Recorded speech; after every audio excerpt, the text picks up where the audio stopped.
what's up guys? This is a pickup type video.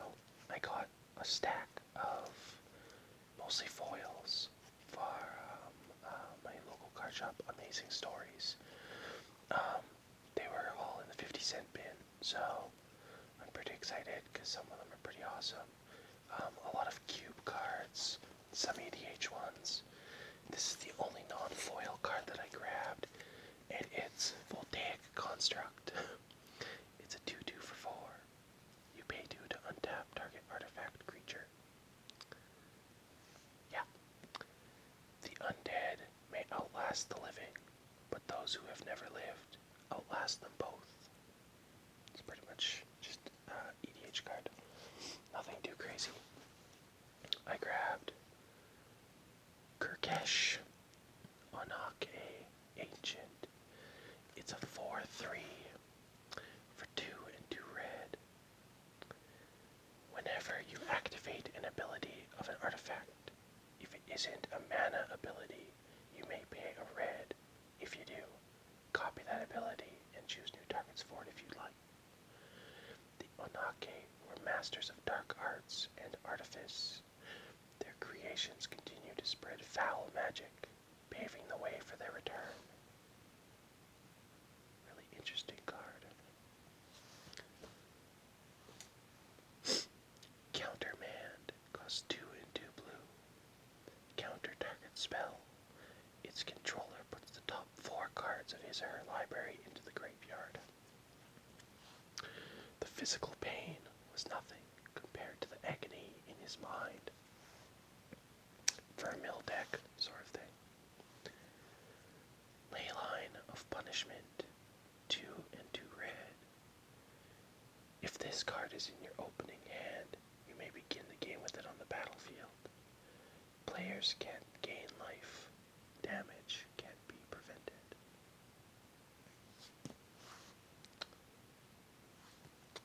Jaya Ballard, Task Mage, a 2/2 for 1 and 2 red. She has 3 abilities. For 1 red and tap, discard a card to destroy a target permanent. For 1 and a red, tap her to discard a card. She deals 3 damage to target creature or player.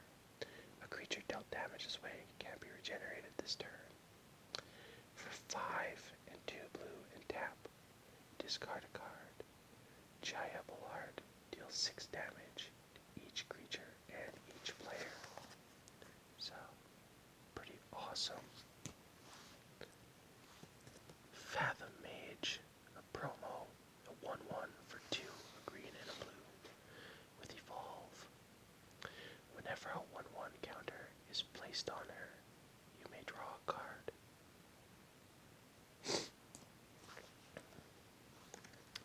Ixava, Rakdos Blood Witch.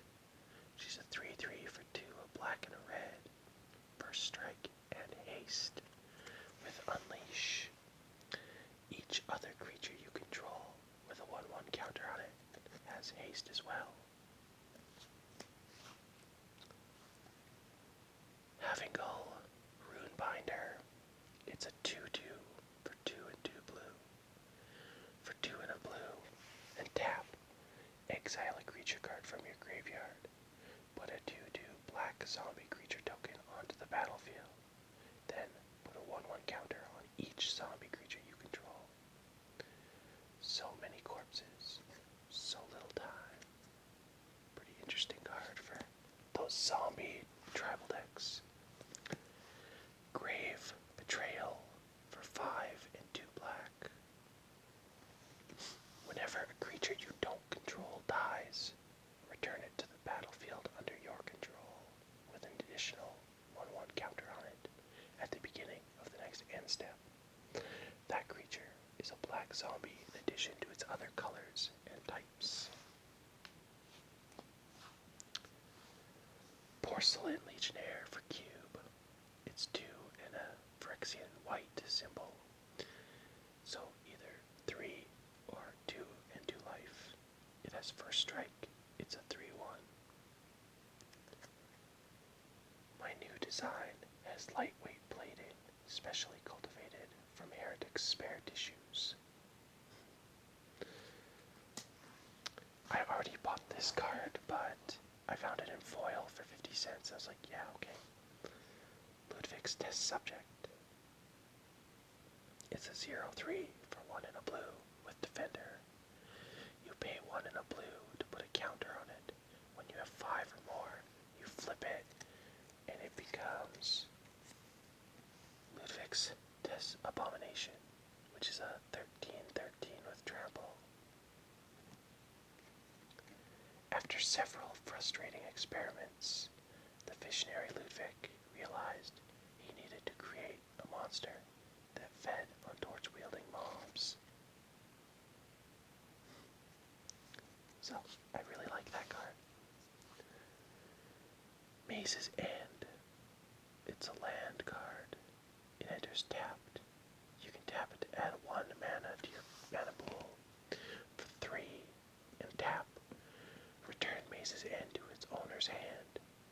Search your library for a gate card, put it onto the battlefield, then shuffle your library.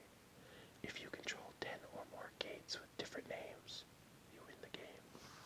So, alternate win con for those 5 color decks. Another cube card, Precursor Golem. So it's a 3/3 for 5. When it enters the battlefield, put 2 3/3 colorless golem artifact creature tokens onto the battlefield. Whenever a player casts an instant or sorcery spell that targets only a single golem, that player copies that spell from each other golem that spell could target. Each copy targets a different one of those golems.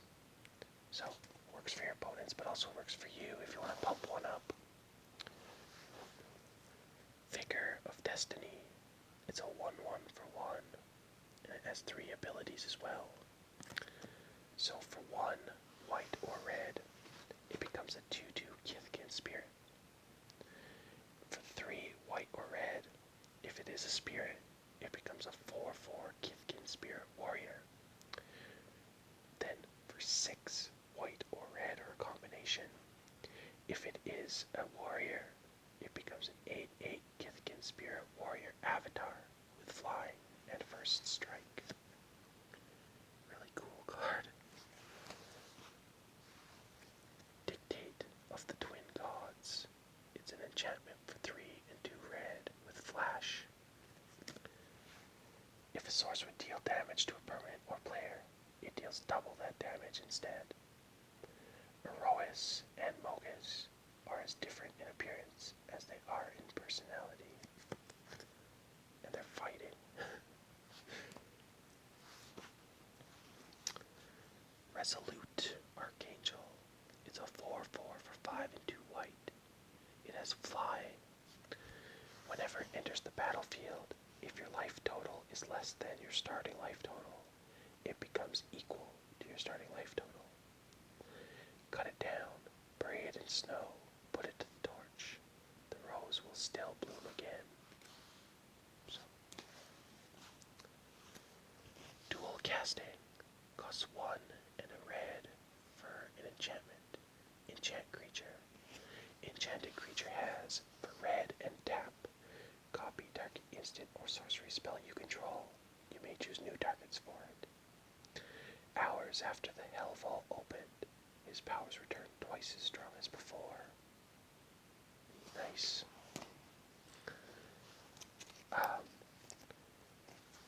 Reverberate. 2 red for an instant. Copy target instant or sorcery spell. You may choose new copies for those targets. I'm not indecisive. I just don't like to limit my options. One of my personal favorite cards, flavor-wise, because it's awesome. Rooftop Storm for 5 and a blue. You may pay 0 rather than pay the mana cost for zombie creature spells you cast. So, Thraxmundar costs 7, I think. You pay 0. So, that's awesome. Let those idiot priests tremble.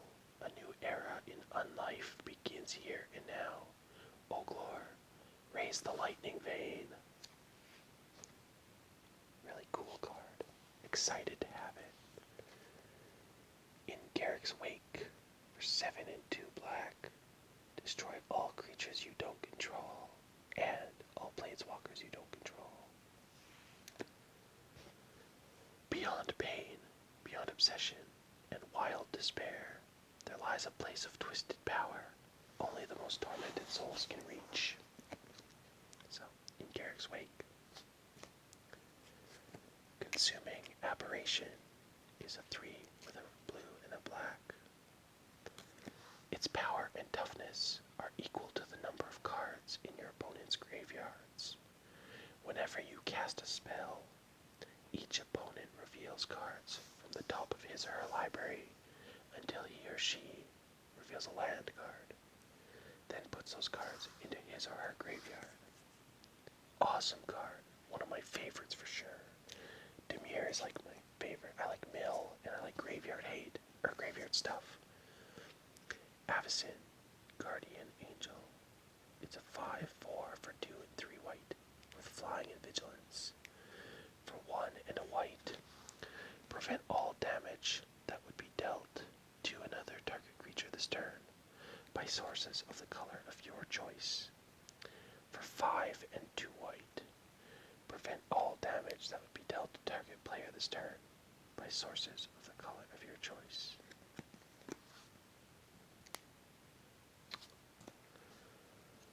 Soul of Theros.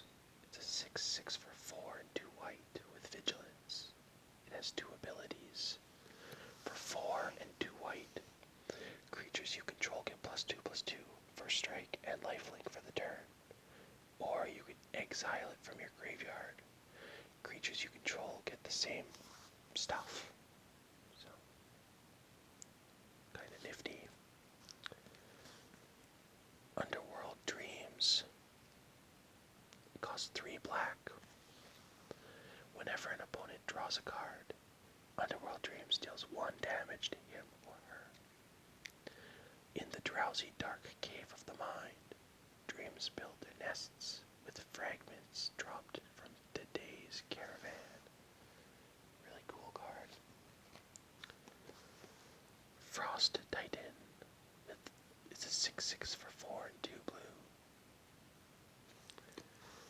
Whenever Frost Titan becomes the target of a spell or ability an opponent controls, counter that spell or ability unless its controller pays 2. Whenever Frost Titan enters the battlefield or attacks, tap target permanent, and it doesn't untap on the next untap step. I like this art. Day of Judgment. For 2 and 2 white, destroy all creatures. Simple as that. I have seen plains leveled and all life rendered to dust. It brought no pleasure, even to a heart as dark as mine. Soren Markov. One of my favorite planeswalkers. Corpsejack Menace. A 4/4 for 2, a black and a green. If one or more 1/1 counters would be placed on a creature you control, twice that many will be placed instead. Weakness is not in the nature of the swarm. I like that card a lot. Dissipate. For 1 and 2 blue. Counter target spell.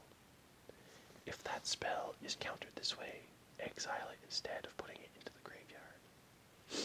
This abomination never belonged in our world. I'm merely setting it free.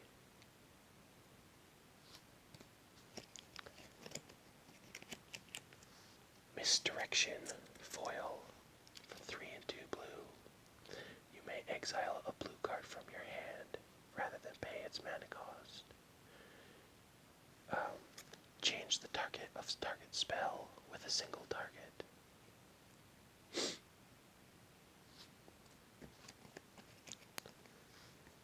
Sun Titan. A 6/6 for 4 and 2 white with vigilance. Whenever it enters the battlefield or 4 tax. You may return target permanent card with converted mana cost 3 or less from your graveyard to the battlefield. A blazing sun that never sets. Second last card, Misium Mortars. For 1 and a red, it deals 4 damage to target creature you don't control. For overload 3 and 3 red, it does 4 damage to each creature you don't control. And the last foil card I got is Zealous Conscripts. It's a 3/3, 4 and a red with haste. When it enters the battlefield, gain control of target permanent until the end of turn.